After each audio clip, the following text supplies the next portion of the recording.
What if everything about self-improvement you've learned is actually hurting you? We've erected a whole enterprise on the assumption that we're inherently broken, relentlessly repairing ourselves as if we're defective instruments. But here's the radical truth.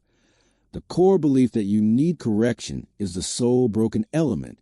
Picture a wave in the ocean instantly gaining consciousness and stressing because it's not stable like a rock, because it continuously transforms form. The wave would attempt mending itself to achieve consistency. How ludicrous would that be? Yet this is exactly the way we humans function daily. The wave is already ideal, yet we've sold ourselves the idea that we're imperfect undertakings needing continuous rebuilding. We've been fed an inverted narrative. You bear problems requiring remedies, dimensions needing development. And if you work sufficiently hard and discover the correct technique, you can eventually repair yourself and become your intended self. This tale is so entrenched in our society that we rarely scrutinize it. We accept our status as perpetual works in progress. However, what if this fundamental premise is utterly flipped? Here's something scandalous. You were never broken, never partial, never a matter needing remedies. The only aspect demanding correction is the notion that you need correction. Observe the natural environment. When you look at a tree, you don't evaluate its branches as inadequate. The tree is perfect precisely as it stands.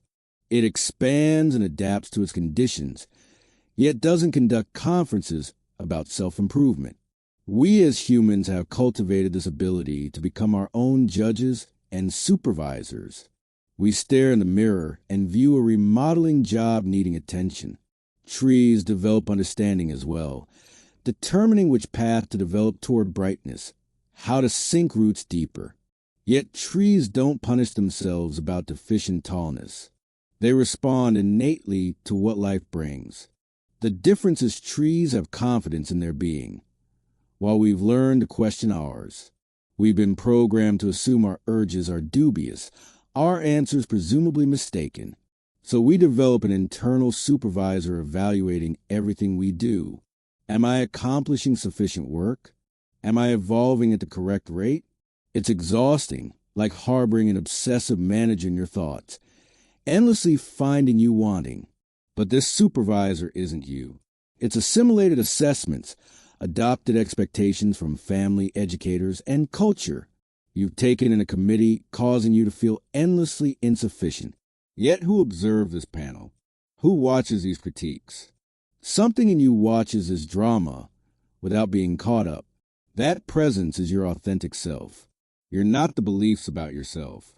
You are the consciousness wherein all this appears like climate conditions across sky. The sky is never injured by weather systems. Storms come and go, but the sky continues boundless. Similarly, thoughts about inadequacy come and go, yet your fundamental nature stays pristine. You can shift and flourish without the story that you're fundamentally broken. Notice young children mastering walking. They stumble perpetually. Do they create narratives about being defective? Never. They rise and attempt again because walking appears enjoyable. Learning develops organically, cheerfully, without self-judgment. There are two paths to change. One presumes you're damaged, like a mechanic correcting a defective motor. The other acknowledges you're already complete, like a gardener believing in organic development. The mechanic struggles while the gardener joins forces with nature. Most growth strategies are machine-like. We approach ourselves like machines needing upgraded programming. Yet, what if you're more like a garden possessing innate intelligence? When you depend on this understanding, you stop warring with yourself. Rather than shoving yourself into forms, you permit your form to surface. When you cease battling yourself, you free enormous energy for living. Ponder how much energy you consume judging yourself. Picture that energy were obtainable for existing fully. The person who comprehends their entire channel's force into creation and discovery. Here's something remarkable. When you cease attempting to repair yourself, elements you assumed require correction frequently resolve themselves. When you cease stirring up self-evaluation, your clarity settles. A great deal of what we believe is broken results from attempts to fix what was never imperfect. You may suppose you have an anxiety challenge and attempt methods to repair it. Yet this effort bursts more anxiety. What if feeling anxious occasionally is perfectly normal? When you cease treating anxiety as an issue, it often melts away naturally. We've been programmed to believe we should experience particular feelings: happy, confident, peaceful. But emotions are the weather of consciousness. Occasionally rough, occasionally placid. This isn't a defect. This same reality applies to characteristics we regard as defects. Maybe you're introverted in a culture celebrating extroversion. Instead of fixing these aspects, recognize them as your unique addition. Oak trees don't endeavor to become pines. Rivers don't express remorse for not being mountains. When you accept your true self wholly, something extraordinary occurs. You end expending energy trying to be someone you're not. This doesn't mean you never learn, but learning flows from curiosity rather than insufficiency. You learn because development is pleasurable. Young ones don't toil at imagination. They simply dream naturally and effortlessly. We acquire the habit of mistrusting organic intelligence. We've made our inner existence into a corporation with appraisals.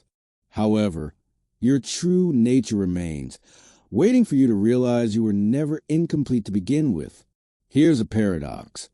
The harder you strive to enhance yourself, the more you reinforce needing improvement. Yet, when you realize you were never damaged, evolution happens naturally, without strain. When you place confidence in your authentic self, development unfolds like blossoms blooming beautifully in their own timing. This isn't resignation, but trust in the knowledge that makes your heart beat. So here's a proposal. Conduct an experiment. For one day, discontinue attempting to mend yourself. See that day as a gift to be opened. Meet emotions without changing them. Notice thoughts without judging. Treat yourself like a trusted friend, with gentleness, patience, and playfulness. You might realize you're beautiful exactly as you exist. This is a revelation. You were never broken. You're already whole, already adequate. You're not removed from existence. You are existence expressing itself through human form, and existence is a celebration. We're all waves within the same waters, each unique, each perfect, each temporary. When you grasp this as living reality, you can finally sink into being who you are. Your true being is more gorgeous than your imagined perfect self. You don't need to become more like life, because you are existence playing the role of you. The wave is the ocean playing at being a wave. If these ideas spoke to your heart, I genuinely invite you to subscribe to the channel. Follow for more content that questions standard thinking about personal evolution and self-improvement. And share a comment below with the word whole to tell me you're ready to welcome your whole, undamaged nature precisely as you are in this moment.